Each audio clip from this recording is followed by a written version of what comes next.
In this lesson, we'll continue adding components. Our next component is the moving jaw. The vise contains two such components, so we'll add this part twice. Let's add the first moving jaw. Select the biomatings method. Let me adjust the additional window. The moving jaw should slide along the bronze plates.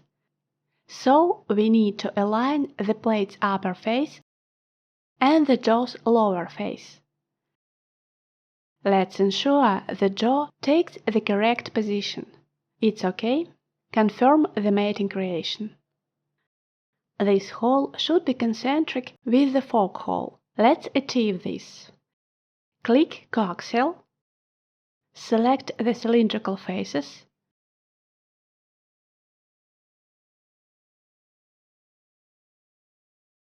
Confirm. If you look at the mating section, you'll see that the new mating has been created. But mistakes can occur sometimes.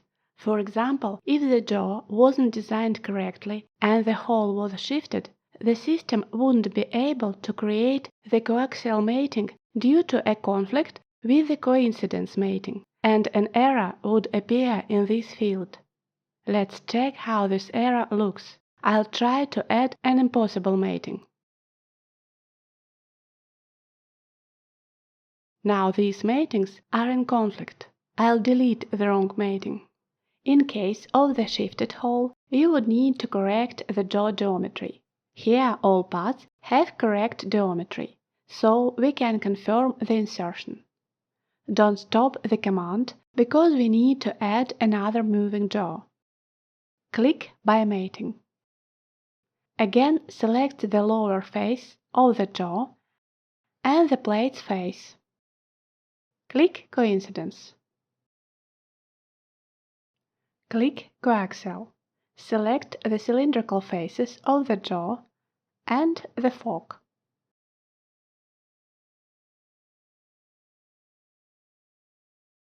Uncheck Reverse Orientation to rotate the jaw to the correct position. Confirm. Confirm again. Stop the command. Despite the matings, the jaws can still move along the whole axis. Let's look at this. Start the Move Components command and try to move the jaws. This is only possible along the axis of their holes. Alternatively, you may stop the command and try moving the components directly by holding the left mouse button. You'll get the same result. Let's add a symmetry mating to ensure symmetrical movement of the jaws. Start the command.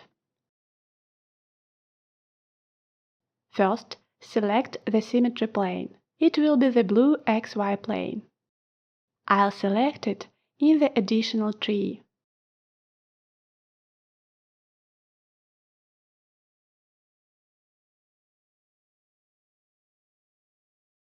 Then, select the faces that should be symmetrical.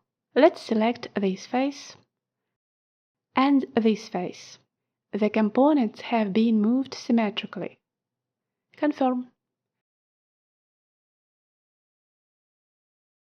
If you double-click the component in the tree, you'll see this symmetry mating in its mating section.